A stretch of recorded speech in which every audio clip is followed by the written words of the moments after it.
Shalom. Pengumuman Majelis Jemaat GKI Pengharapan Jayapura Minggu 30 Januari 2022. Jemaat yang dikasihi Tuhan Yesus Kristus. Pertama-tama Majelis Jemaat mengucapkan selamat datang bagi seluruh warga jemaat dan kepada Bapak, Ibu, Saudara-saudari yang baru pertama kali mengikuti ibadah di Jemaat GKI Pengharapan Jayapura. Majelis Jemaat mengucapkan selamat datang dan selamat beribadah. Dan kepada anggota jemaat yang membutuhkan pelayanan atau belum terdaftar sebagai anggota jemaat, dapat menghubungi Majelis Jemaat di week di mana jemaat berdomisili. Selanjutnya pengumuman Majelis Jemaat sebagai berikut. 1. Pelayanan Perjamuan Kudus awal tahun 2022. Disampaikan kepada seluruh sidi-sidi jemaat bahwa ibadah pelayanan sakramen Perjamuan Kudus awal tahun 2022 akan dilaksanakan pada hari ini Minggu tanggal 30 Januari 2022. Ibadah sakramen Perjamuan Kudus di gedung gereja akan dilaksanakan dua kali. Yang pertama jam 16.00 WIB dan yang kedua pada jam 19.00 WIB. Disiarkan secara live streaming, sementara ibadah sakramen Perjamuan Kudus di pos pelayanan Arius Apeo dan gedung-gedung PAR dilaksanakan pada jam 9.00 WIB. 2. Ibadah syukur hari ulang tahun PI di Tanah Papua. Majelis mengundang jemaat untuk menghadiri ibadah syukur 167 tahun pekabaran Injil di Tanah Papua dalam lingkungan Jemaat Pengharapan Jayapura yang akan dilaksanakan pada hari Sabtu 5 Februari 2022 jam 9.00 WIB di gedung Gereja Pengharapan. Sementara ibadah syukur hari pekabaran Injil yang ke-167 tahun yang dilaksanakan oleh Persekutuan Gereja-Gereja Papua diadakan pada hari Sabtu 5 Februari 2022 jam 15.30 waktu Indonesia Timur, tempat halaman kantor DPR Papua. Diharapkan kehadiran Bapak, Ibu, Saudara-saudari dalam ibadah dimaksud dengan tetap memperhatikan protokol kesehatan. 3. Peneguhan Majelis Jemaat periode 2022-2027. Disampaikan kepada jemaat bahwa pada ibadah kedua Minggu 6 Februari 2022 akan dilaksanakan peneguhan ke dalam jabatan penatua dan Syemas Majelis Jemaat GKI Pengharapan Jayapura periode 2022 dan 2027 sebanyak 189 orang dari 9 week pelayanan terdiri dari 103 penatua dan 86 Syemas. 4. Pencatatan sipil massal. Disampaikan kepada keluarga-keluarga dalam Jemaat GKI Pengharapan Jayapura yang belum mengikuti pencatatan sipil bahwa pemerintah Kota Jayapura dalam rangka menciptakan Kota Jayapura menuju kota tertib administrasi kependudukan dan dalam rangka memperingati hari ulang tahun Kota Jayapura yang ke-111 pada tahun 2022, maka akan diadakan pencatatan sipil massal bagi pasangan suami istri yang telah menikah gereja. Formulir pencatatan sipil dapat diambil di sekretariat jemaat atau melalui majelis jemaat di masing-masing week. Formulir dengan seluruh berkas yang menjadi persyaratan harus dikembalikan ke sekretariat jemaat secara lengkap paling lambat tanggal 6 Februari 2022.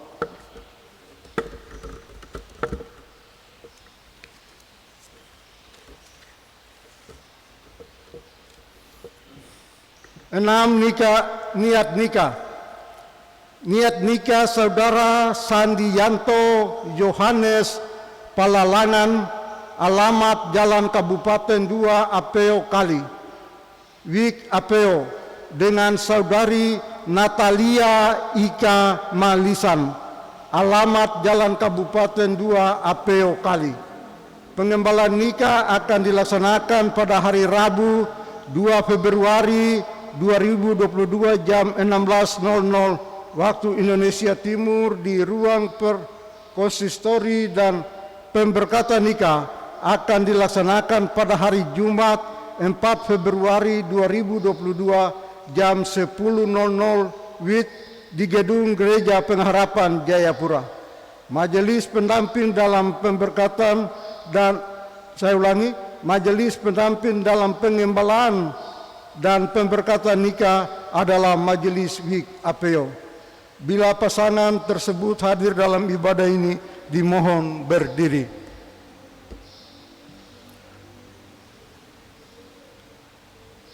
Terima kasih. 6. Ibadah gabungan PAM Jemaat GKI Pengharapan Jayapura. Ibadah gabungan PAM Jemaat GKI Pengharapan Jayapura akan dilaksanakan pada hari Kamis 3 Februari 2022 jam 18.00 WIB bertempat di Gedung Par Irene WIK Ekumene.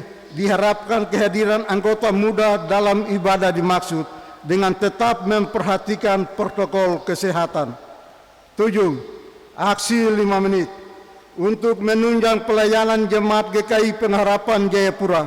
Maka Majelis Jemaat mohon dukungan warga jemaat melalui amplop aksi 5 menit, dan amplop tersebut dapat diambil melalui pintu-pintu masuk gedung gereja ini dan mengembalikannya pada lagu terakhir sebelum menerima berkat pada kotak-kotak putih yang telah tersedia. Atas dukungan serta pemberian sumbangan dari warga jemaat, majelis mengucapkan terima kasih.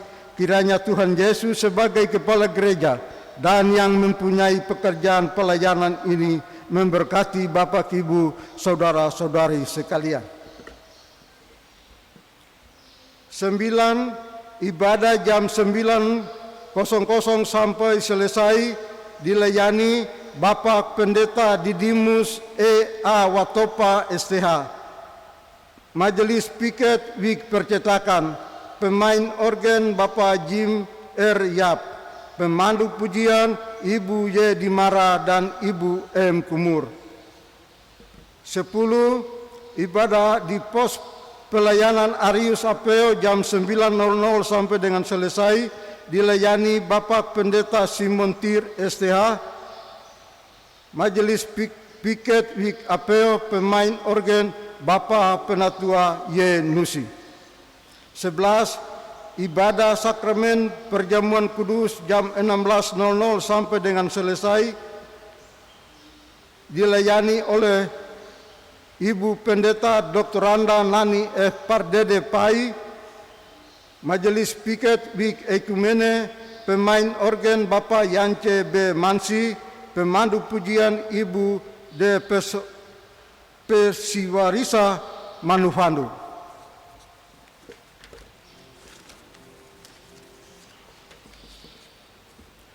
12.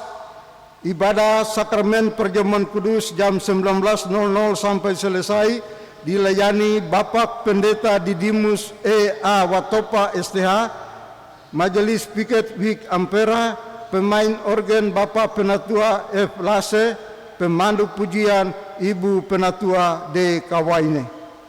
Demikian pengumuman majelis jemaat untuk diketahui, dan atas perhatian jemaat diucapkan terima kasih. Pelaksana harian Majelis Jemaat GKI Pengharapan Jayapura, Ketua Pendeta Didimus E.A. Watopa STH, Sekretaris Penatua Johannes Tuange SE. Jemaat yang dikasihi Tuhan Yesus Kristus, mari kita mempersiapkan hati dan pikiran kita untuk menyambut Tuhan. Mengawali ibadah ini, jemaat disilahkan berdiri dan kita menyanyi dari nyanyian Kidung Jemaat nomor 18, kita menyanyi ayat yang pertama dan ayat yang kedua.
Jemaat Tuhan yang terkasih, mari kita beribadah kepada Tuhan. Kita tabiskan ibadah ini. Pertolongan kita yaitu nama Allah yang telah menjadikan langit dan bumi, yang memelihara kesetiaannya sampai selama-lamanya, dan yang tidak pernah meninggalkan perbuatan tangannya. Kasih karunia dan damai sejahtera kiranya atas saudara-saudara dari Allah Bapa dan Tuhan Yesus Kristus dan dari Roh Kudus. Amin. Dengarlah nas pembimbing dari Hosea pasal 2 ayatnya yang ke-18. Aku akan menjadikan engkau istriku untuk selama-lamanya, dan aku akan menjadikan engkau istriku dalam keadilan dan kebenaran, dalam kasih setia dan kasih sayang. Masih dalam keadaan berdiri kita menyanyi memuji Tuhan dari nyanyian rohani nomor 7 ayat 1 dan ayatnya yang kedua.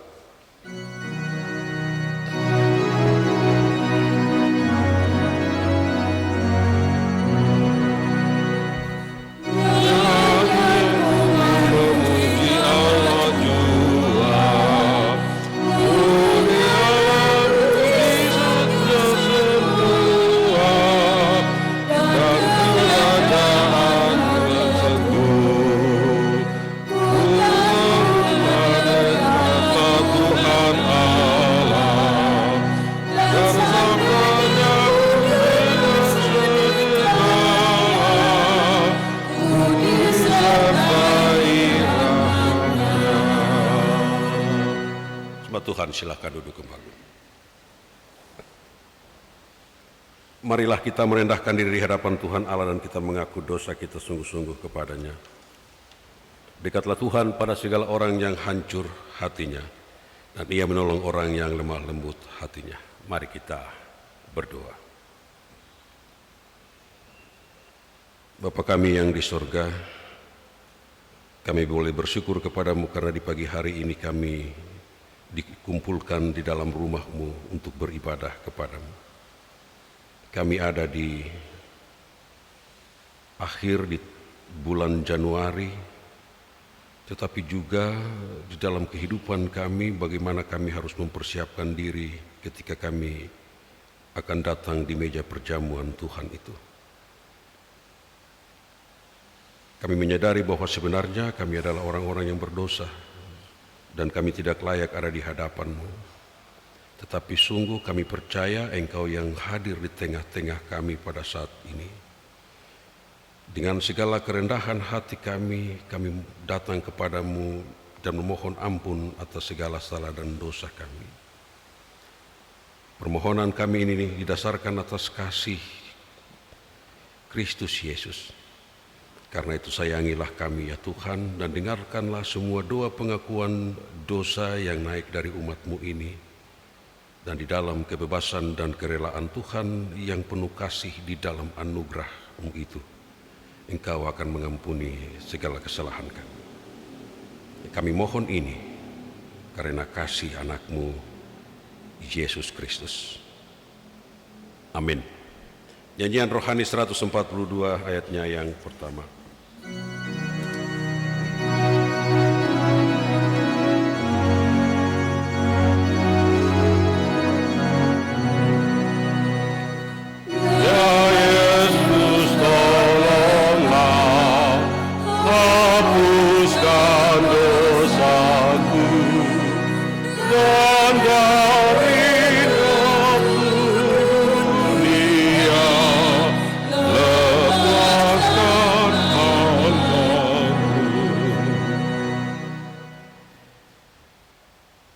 Kepada setiap orang yang mengaku dosanya dengan sungguh-sungguh, kami sebagai hamba Yesus Kristus mengabarkan kepada mereka bahwa karena begitu besar kasih Allah akan dunia ini sehingga Ia telah mengaruniakan anaknya yang tunggal, supaya setiap orang yang percaya kepadanya tidak binasa, melainkan beroleh hidup yang kekal.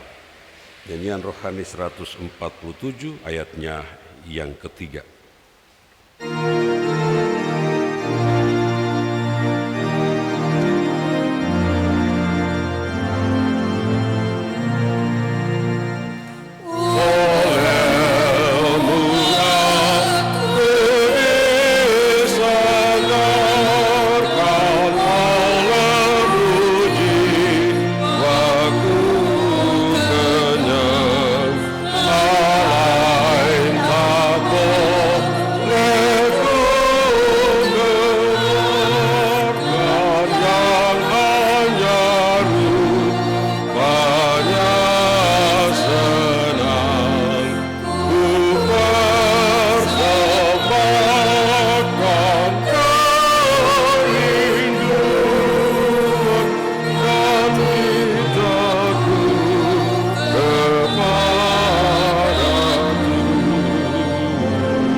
Jemaat berdiri untuk kita mendengarkan hukum Tuhan.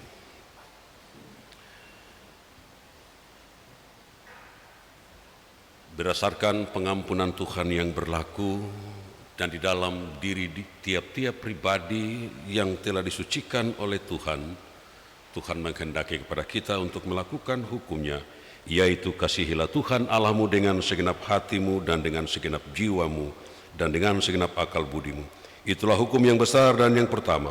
Dan hukum yang kedua yang sama dengan itu ialah kasihilah sesamamu manusia seperti dirimu sendiri. Sebab pada kedua hukum inilah tergantung seluruh Taurat dan kitab para nabi.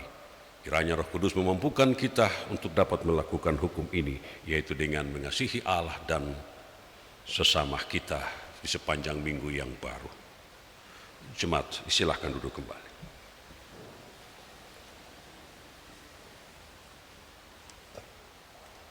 Mari kita berdoa sebelum kita membaca Alkitab. Kita berdoa memohon terang Roh Kudus sebelum kita membaca bagian pembacaan Alkitab dari Kitab Kidung Agung pasal 8. Mari kita berdoa. Tuhan kami yang Maha Kuasa, Tuhan telah memberikan firman-Mu menjadi lampu bagi kaki kami dan terang di jalan kami. Berilah oleh Roh Kudus telinga kami mendengar dan hati kami rindu akan firman-Mu. Berilah firman-Mu menjadi kesukaan kami tiap-tiap hari, agar kami dapat bertumbuh-tumbuh di dalam kasih-Mu, supaya kami dapat mengenal dan percaya kepada Tuhan dan Juru Selamat kami satu-satunya, yaitu Yesus Kristus yang adalah firman itu sendiri. Amin. Bapak Ibu Saudara-saudara yang dikasihi oleh Tuhan, bagian pembacaan yang dipilihkan untuk kita merenungkannya terdapat di dalam Kitab Kudus Perjanjian Lama, yaitu Kitab Kidung Agung pasal 8 ayat 5 sampai dengan ayatnya yang ke-7, tetapi saya mau mengajak kita untuk membacanya sampai ke ayatnya yang ke-10.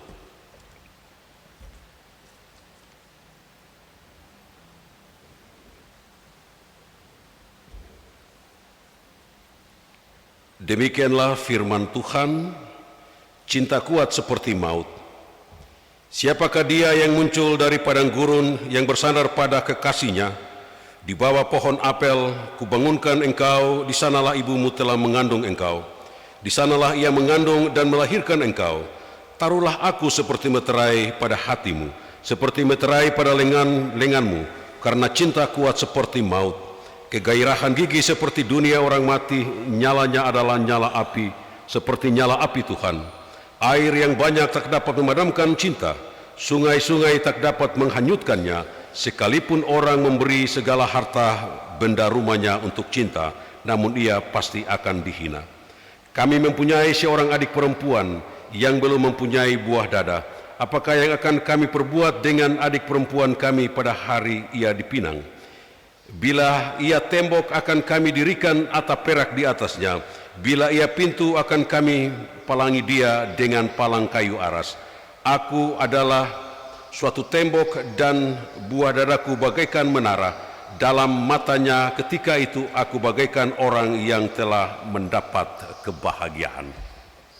Demikianlah jauh pembacaan Alkitab. Yang berbahagia adalah setiap orang yang akan mendengarkan firman ini dan melakukannya dalam kehidupan tiap-tiap hari. Haleluya. Haleluya. Haleluya.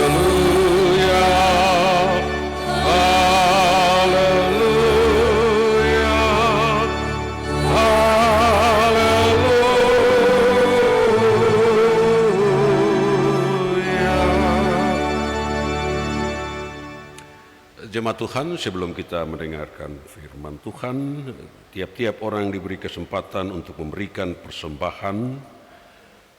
Oleh sebab itu, sementara kita memberi persembahan, kita akan menyanyi memuji Tuhan dari nyanyian rohani 76 ayat 1 dan seterusnya. Dan sementara kita memberi persembahan kepada Tuhan, kita senantiasa diingatkan dengan firman-Nya bahwa Tuhan memberkati orang yang memberi dengan sukacita.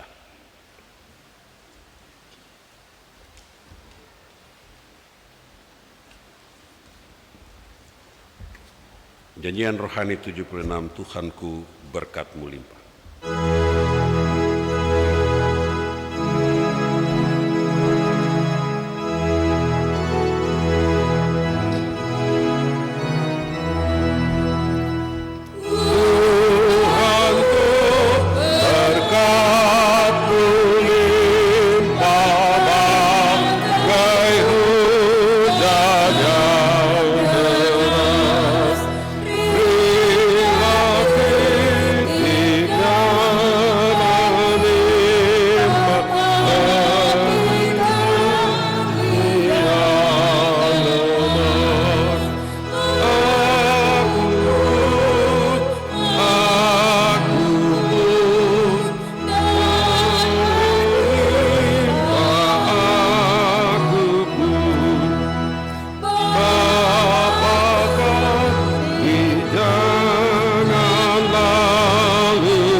Mari kita berdoa. Ya Tuhan, kami harus mengakui bahwa Engkaulah yang telah memelihara kehidupan kami di sepanjang minggu kerja yang telah kami lewati.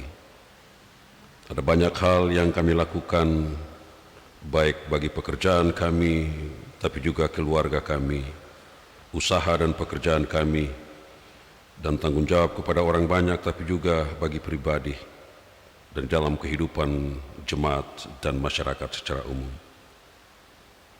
Kami menyadari bahwa semua yang kami peroleh dalam kehidupan dan pekerjaan kami, semuanya itu berasal daripada Tuhan sendiri. Hari ini kami datang kepadamu dengan membawa persembahan, sebab kami tahu bahwa pekerjaan dan tanggung jawab gerejamu harus terus memberitakan Injil kerajaanmu sampai ke ujung dunia. Persembahan kami berupa uang merupakan bagian daripada alat pelayanan bagi Tuhan melalui gereja. Maka itulah tanggung jawab iman kami, bukan supaya kami diselamatkan, tetapi oleh karena kami sudah diselamatkan oleh Kristus Yesus, maka kami harus terus memberitakan Injil melalui apa yang ada pada kami. Inilah persembahan kami melalui kantong-kantong kolekte dan peti-peti persembahan. Juga persembahan satu keluarga yang mengucap syukur. Ada 2 keluarga yang mengucap syukur atas segala berkat, pemeliharaan dan kasih Tuhan dalam kehidupan mereka. Dan ada 5 keluarga yang membawa apa yang menjadi milik Tuhan ke dalam rumahmu ini. Berkatilah seluruh persembahan itu, dan biarlah semuanya menjadi satu di atas altar Tuhan ini, supaya Tuhan menguduskannya dengan semua yang telah mengucap syukur, termasuk kami manusia. Ada orang yang mengucap syukur secara diam-diam, dan Tuhan tahu, Tuhan juga memberkati apa yang tersembunyi, supaya Engkau dimuliakan oleh mereka yang mengucap syukur, baik yang ada di rumah-rumah dan di mana saja. Kiranya Tuhan memberkati seluruh pemberian persembahan ini. Inilah persembahan kami ya Tuhan, Dalam nama Yesus Kristus, korban persembahan yang hidup itu, kami bawa seluruh korban persembahan kami ini. Amin.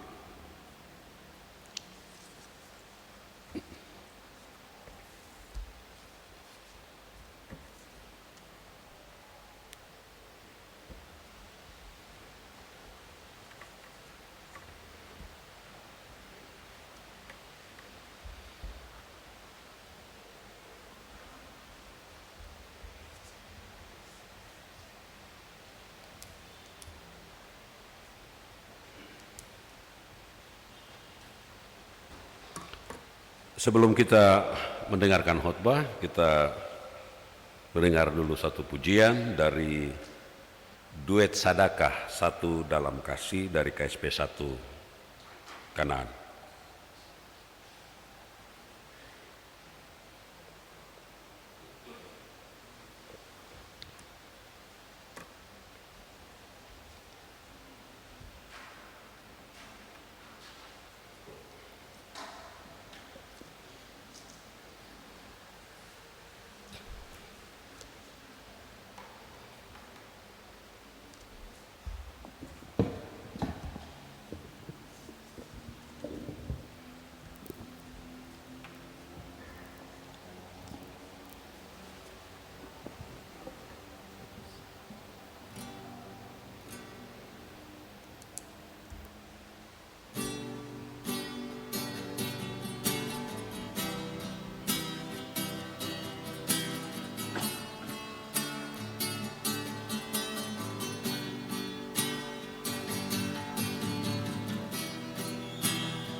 Terima kasih untuk pujian dari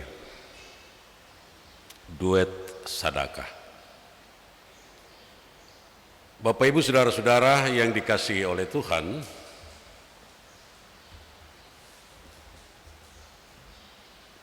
kalau kita membaca kitab Kidung Agung separuh-separuh saja, kita akan merasa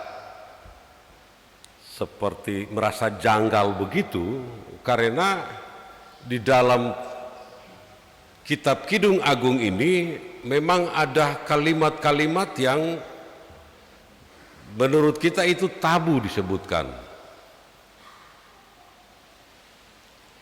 Itu kalau kita membacanya per perikop atau setengah-setengah seperti pada saat ini, yaitu pasal 8 ayat 5 sampai dengan 7 itu tentang cinta kuat seperti maut, tetapi saya mengajak kita membacanya atau melihatnya sampai dengan ayat 10.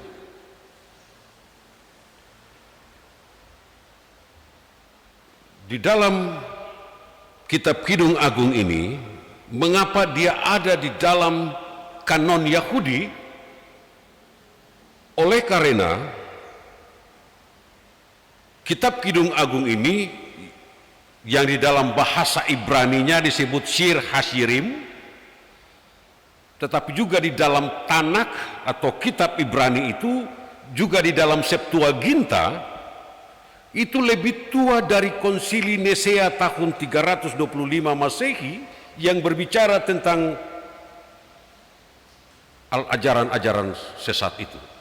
Kitab ini sudah lebih tua dan dimasukkan ke dalam kitab suci orang Yahudi. Nah, karena itu ada 5 kitab yang sebenarnya hanya dibacakan pada hari-hari tertentu.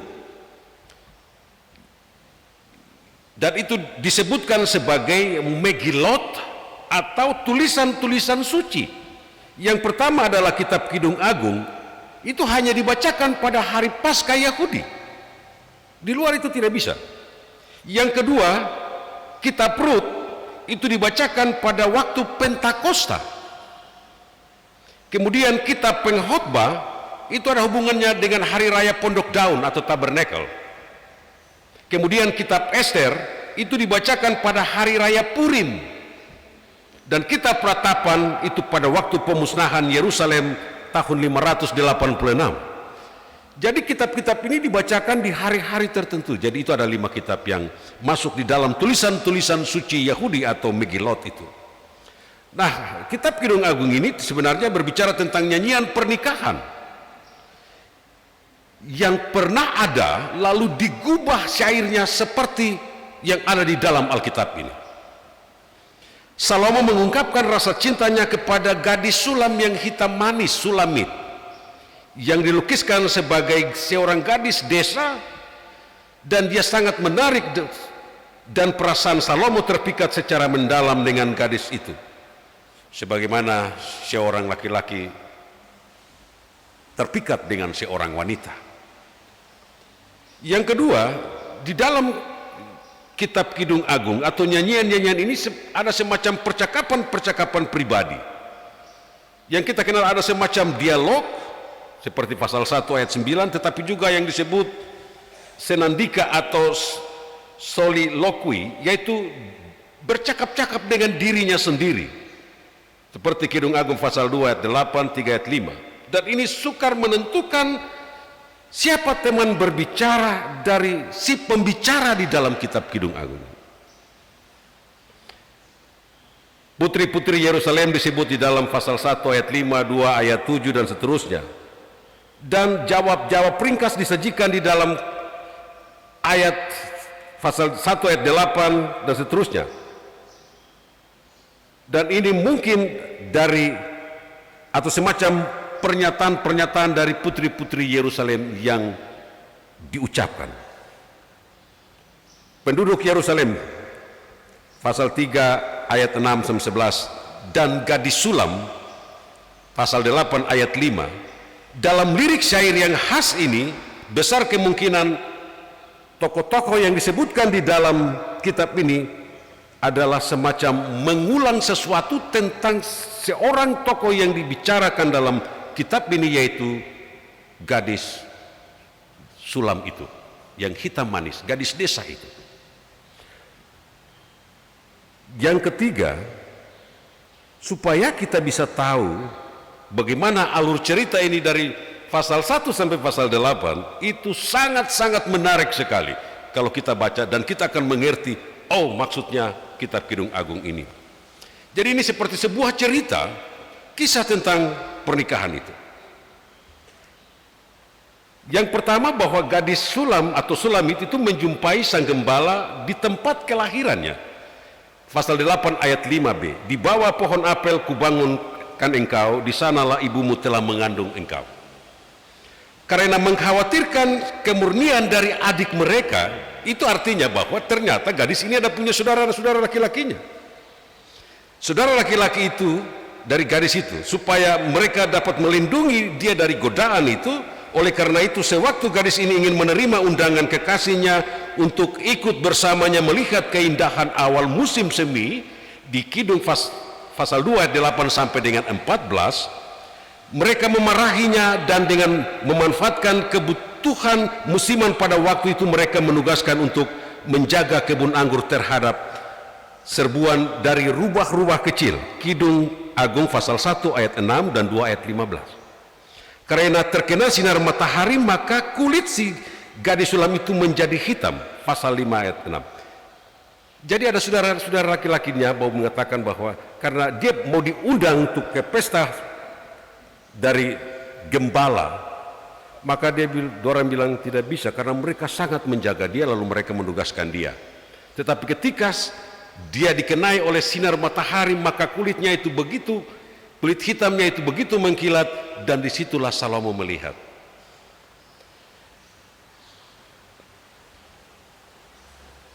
Kemudian dalam perjalanan ke kebun pohon-pohon kacang, tanpa disengaja si gadis sampai di perkemahan Salomo,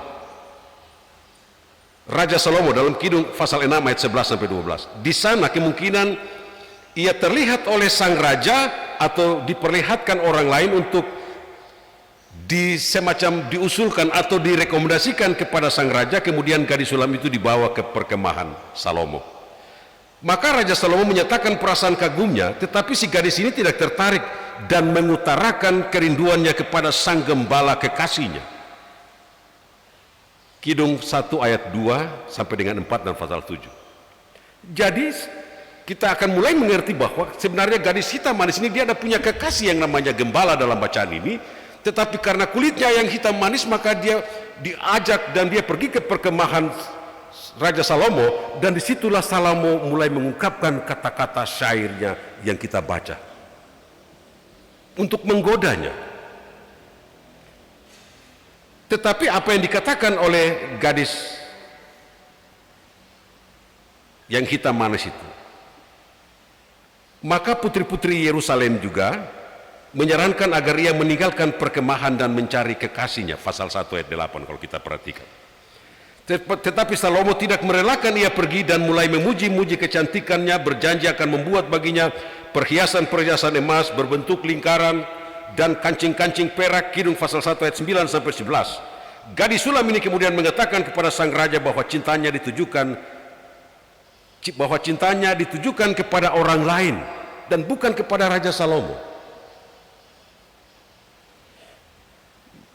Alur cerita yang berikut ini saya mengatakan dari pasal 1 sampai pasal 8 supaya kita mengerti bagian yang kita diminta untuk kita membacanya ini. Setelah itu sang gembala datang kepada perkemahan Salomo, dan kekasih gadis sulam itu menyatakan kasih sayangnya kepada si gembala. Si gadis juga meyakinkan sang gembala akan cintanya.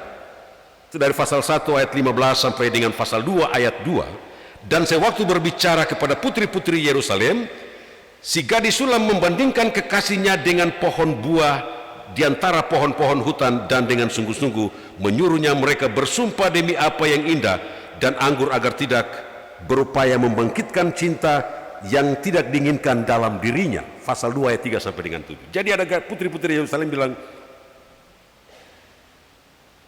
terima saja rayuan atau kata-kata dari Salomo, tapi dia bilang, jangan kamu membangkitkan rasa cintaku kepada orang yang tidak aku cintai. Nah, senantiasa bahkan selama berjam-jam malam, ia tetap merindukan kekasihnya Sang Gembala. Dan ia mengingatkan putri-putri Yerusalem bahwa mereka berada di bawah sumpah untuk tidak berupaya membangunkan cinta dalam dirinya sebelum kehendaknya. Kidung Agung pasal 2 ayat 16 sampai dengan pasal 3 ayat yang ke-5 itu. Alur cerita yang berikut, sewaktu kembali ke Yerusalem, Salomo membawa serta gadis sulam dan beberapa putri Sion mengomentari arak-arakan. Jadi dari perkemahan itu mereka sekarang mau pergi ke Yerusalem. Dan beberapa putri Sion itu mengomentari arak-arakan sang raja ketika melihat arak-arakan itu mendekati kota. Pasal 3 ayat 6 sampai dengan 11. Di Yerusalem sang gembala kekasihnya yang mengikuti arakan-arakan tersebut menjumpai si gadis sulam dan memuji kecantikannya. Dengan demikian meyakinkan si gadis akan cintanya. Pasal 4 ayat 1 sampai dengan 5. Si gadis sulam menyuarakan keinginannya untuk meninggalkan kota itu, kota Yerusalem. Kidung pasal 4 ayat 6. Dan sang gembala terus menyatakan kekagumannya terhadap si gadis itu. Pasal 4 ayat 7 sampai dengan ayat 16a. Semoga kekasihku datang ke kebun dan makan buah-buahnya yang lezat, kata si gadis dalam pasal 4 ayat 16b. Sang gembala menanggapi undangan itu dengan berkata, aku datang ke kebunku, dinda pengantinku. Pasal 5 ayat 1a. Maka para wanita Yerusalem menganjurkan mereka dengan mengatakan, makanlah teman-teman, minumlah sampai mabuk cinta.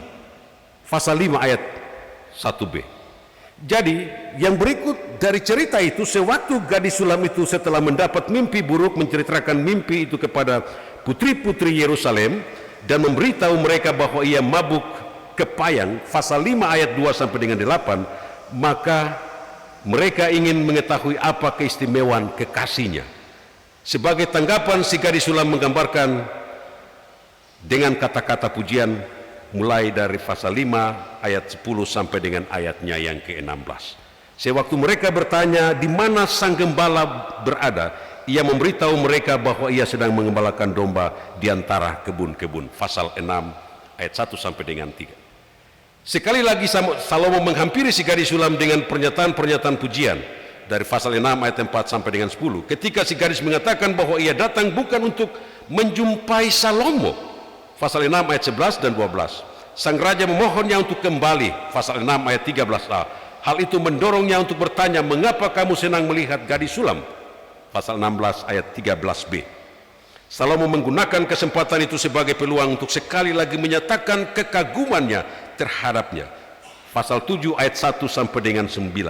Namun si gadis sulam tetap tidak berubah dalam cintanya dan meminta putri-putri Yerusalem agar tidak membangunkan cinta dalam dirinya apabila cinta itu akan muncul tanpa tidak wajar, karena bukan Salomo yang dia inginkan, bukan kekasihnya, tetapi gembala itu. Akhirnya Salomo kemudian mengizinkan gadis sulam itu pulang ke rumahnya. Kemudian gadis itu pulang ke rumah setelah dari perkemahan ke kota Yerusalem, dan mereka itu kemudian Salomo bilang, sekarang engkau boleh pulang. Nah, ketika perjalanan pulang inilah, maka kita tiba pada bacaan kita tadi, pasal 8 ayat 5 sampai dengan pasal yang ke-10. Jadi ketika gadis sulam itu pulang, saudara-saudara lelakinya bertanya, siapakah dia yang muncul dari padang gurun yang bersandar pada kekasihnya? Pasal 8 ayat 5a. Saudara-saudara, lelaki gadis sulam itu tidak menyadari bahwa adik mereka demikian teguh di dalam cintanya. Dia tidak jatuh karena rayuan dari Raja Salomo, tapi dia teguh. Bertahun-tahun sebelumnya seorang saudaranya mengatakan mengenai dia, kami mempunyai seorang adik perempuan yang belum mempunyai buah dada. Apakah yang akan kami perbuat dengan adik perempuan kami pada hari ia dipinang, pasal 8 ayat 8. Saudaranya yang lain menjawab, bila ia tembok, akan kami dirikan atap perak di atasnya. Bila ia pintu, kami akan palangi dia dengan palang kayu aras. Ayat 9. Namun karena si gadis sulam berhasil menolak semua bujukan, merasa puas dengan kebun anggurnya sendiri, dan tetap loyal dalam kasih sayangnya terhadap kekasihnya.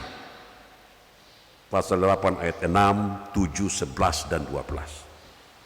Ia dapat mengatakan dengan tepat, aku adalah suatu tembok dan buah dadaku bagaikan menara.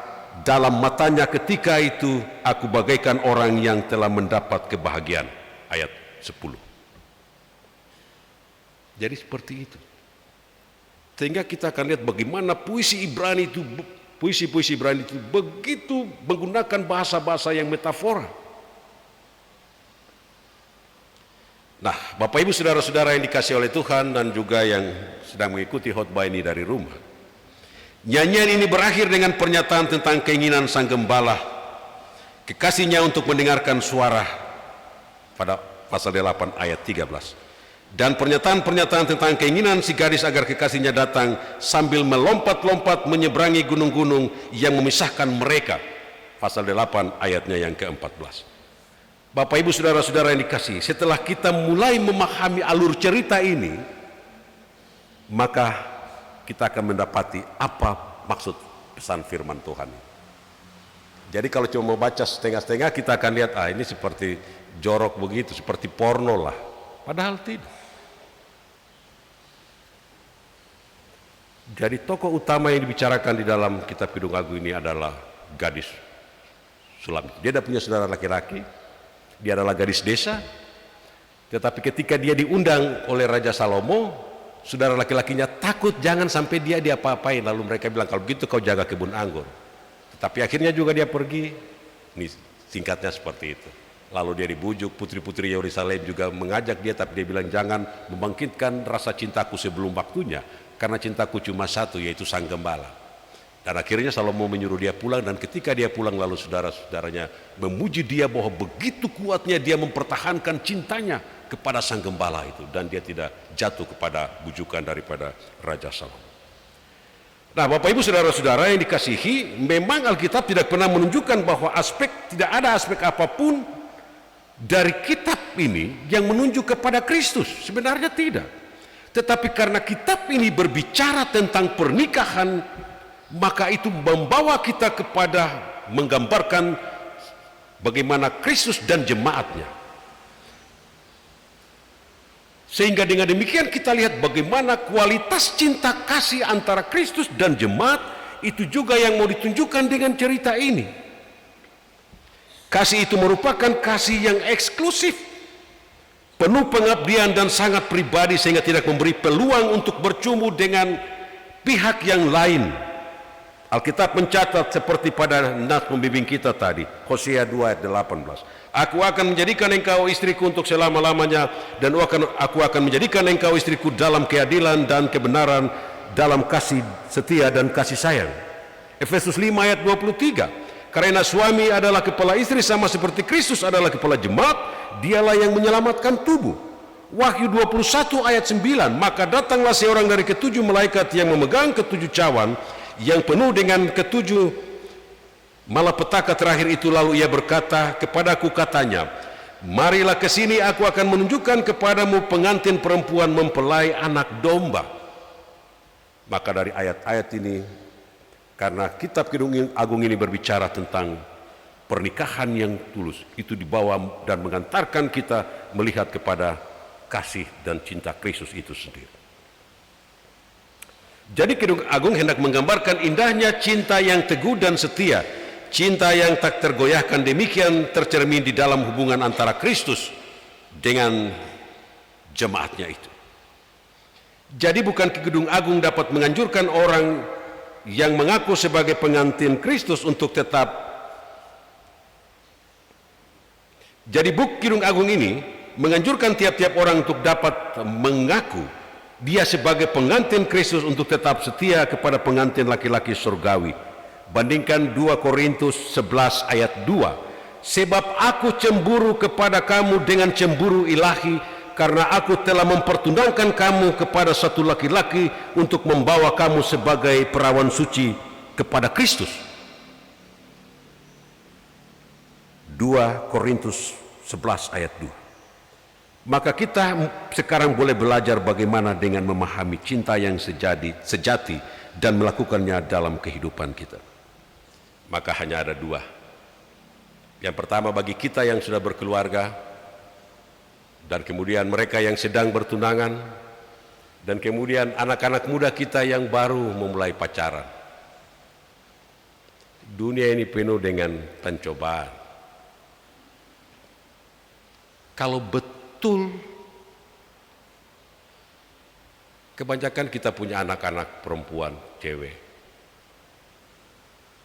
Apapun yang terjadi, berapa banyak laki-laki, harta pun sebanyak, tapi dia harus teguh hati. Kepada siapakah dia akan setia? Begitu juga dengan kita sebagai suami istri. Kita yang telah menikah, cinta kita dari awal itu terus harus teguh sampai akhir, sampai selesai. Sehingga dengan begitu, bagian ini mau berbicara kepada semua yang telah berkeluarga, tetapi juga anak-anak muda yang baru SMP, SMA yang sudah mulai berpacaran, tapi juga mereka yang sudah bertunangan. Jangan tunangan dengan ini tapi yang ini belum lepas. Nah, itu masalah. Punya keteguhan itu yang membawa kita. Jadi kalau kita belajar bagaimana mengasihi Tuhan, belajarlah dalam keluarga. Cintailah suami, cintailah istrimu, cintailah pasanganmu yang orang tua, bapak mama minta berpacaran cukup 1 dulu. Tapi jangan pernah akhirnya jatuh karena rayuan-rayuan. Ya, katakan rayuan-rayuan gombal seperti itu. Ini pelajaran berharga bagi kita berbicara tentang bagaimana kita menjadi pengantin wanita dan mempelai kita, yaitu Kristus yang ada di sorga. Maka kita sekarang akan mengerti tentang cinta sejati dan melakukannya dalam hidup sama seperti Kristus kepada gerejanya. Kepada kita orang percaya, maka itu juga akan tumbuh pertama-tama dalam hubungan suami istri dalam keluarga, tapi juga mereka yang sedang bertunangan, bahkan dalam berpacaran pun ada nasihat bahwa seorang wanita harus dapat mengendalikan dirinya terhadap cinta sebelum waktunya. Maka sebagai orang percaya, dengan menyadari betapa besar cinta Tuhan Yesus kepada kita, maka orang Kristen akan melihat Kristus sebagai gembalanya dan melihat kasih yang murni itu. Karena itu tema ini membawa kita untuk mengerti bahwa sebenarnya berbicara tentang cinta kasih adalah sesuatu yang tanpa kompromi. Maka sebagai orang percaya, kita dinasihati supaya kita dapat tetap mendasarkan cinta kasih kita dengan cinta kasih Kristus, supaya kita dapat menumbuhkan cinta sejati dalam diri kita kepada Tuhan. Maka Tuhan akan memberkati saudara-saudara dan saya. Tapi juga Tuhan akan melimpahkan segala berkat kasih sayangnya kepada kita ketika kita benar-benar percaya kepadanya sampai akhir. Amin. Saya jemput jemaat untuk berdiri dan kita bersama-sama akan mengaku iman percaya kita. Setelah mengaku iman percaya, kita akan mengaminkannya dengan janjian rohani 80 ayatnya yang kedua. Dalam persekutuan dengan gereja Tuhan di segala zaman dan di segala tempat, marilah kita mengaku kepercayaan kita. Aku percaya kepada Allah Bapa yang Maha Kuasa, Khalik langit dan bumi, dan kepada Yesus Kristus anaknya yang tunggal Tuhan kita, yang dikandung daripada Roh Kudus, lahir dari anak darah Maria, yang menderita di bawah pemerintahan Pontius Pilatus, disalibkan, mati dan dikuburkan, turun ke dalam kerajaan maut, pada hari yang ketiga bangkit pula dari antara orang mati, naik ke surga, duduk di sebelah kanan Allah, Bapa yang Maha Kuasa, dan akan datang dari sana untuk menghakimi orang yang hidup dan yang mati. Aku percaya kepada Roh Kudus, gereja yang kudus dan am, persekutuan orang kudus, pengampunan dosa, kebangkitan daging, dan hidup yang kekal. Berilah kami pun tahan bertekun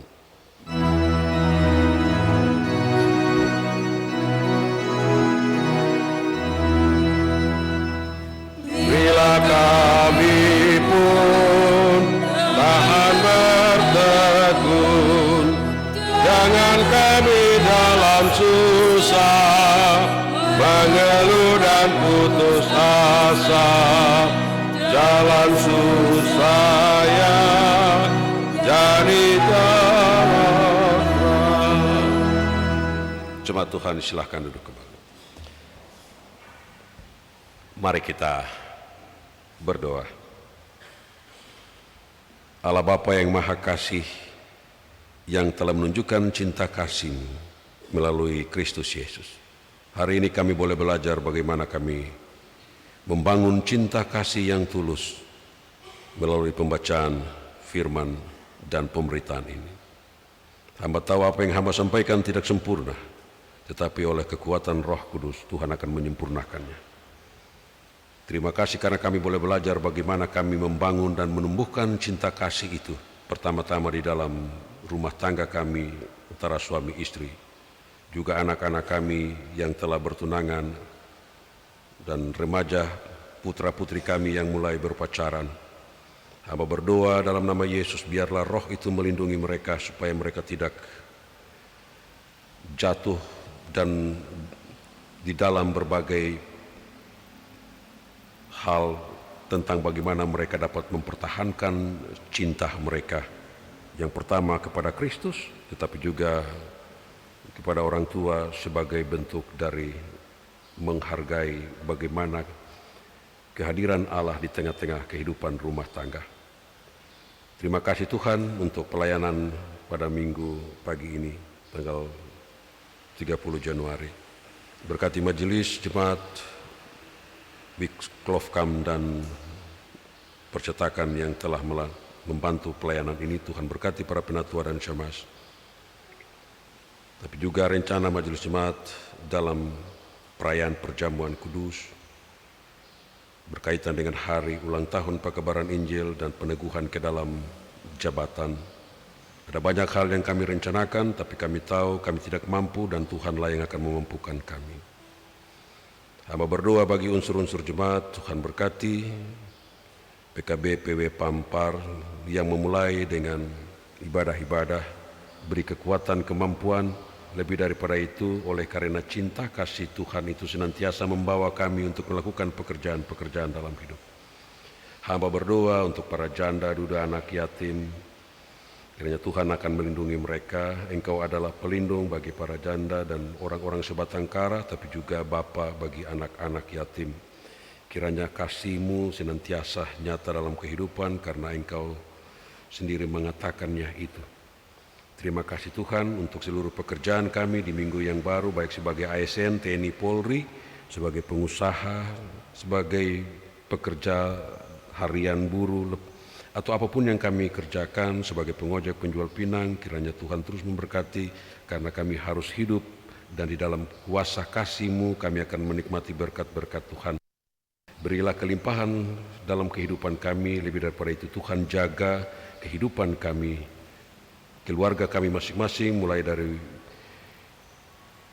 9 week tetapi juga sampai kepada keluarga-keluarga kami masing-masing yang jauh di kampung halaman. Terima kasih Tuhan, berkatilah semua yang hadir dalam ibadah ini sejak tadi sampai dengan menjelang akhir ibadah ini. Berilah berkat kasih karunia-Mu, ajarlah kami supaya kami terus menumbuhkan cinta kasih-Mu dalam kehidupan kami.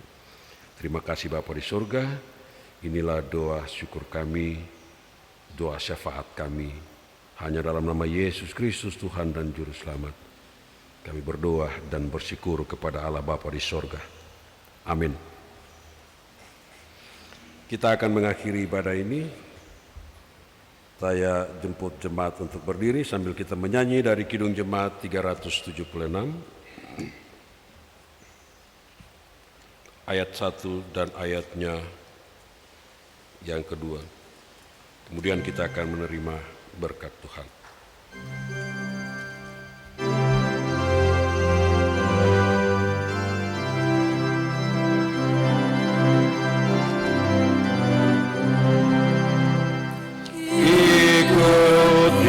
Saja Tuhan,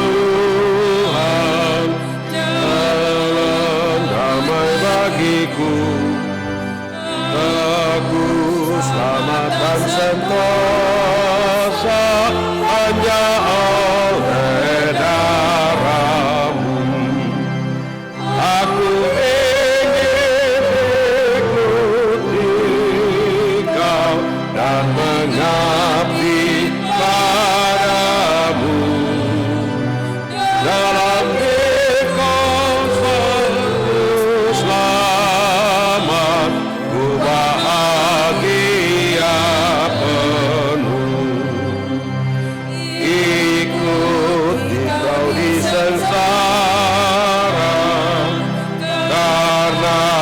janjimu teguh atas masa kegelapan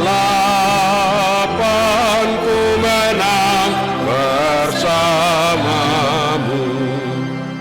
Aku ingin ikuti kau dan mengabdi padamu.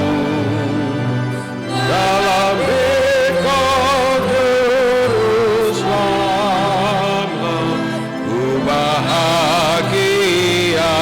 penuh. Pulanglah dengan sejahtera dan terimalah berkat Tuhan. Anugerah Tuhan Yesus Kristus dan kasih Allah Bapa dan persekutuan Roh Kudus kiranya menyertai saudara-saudari sekalian. Amin.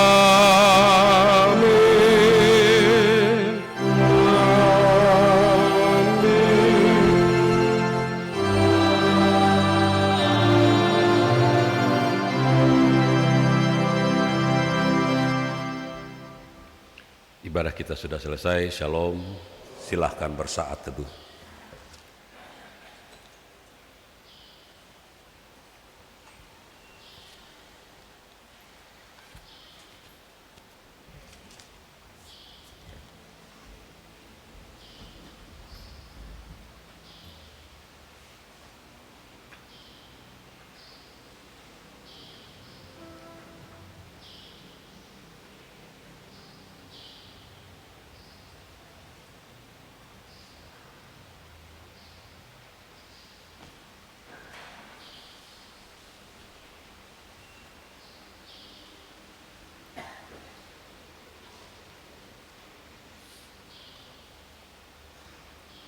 Shalom.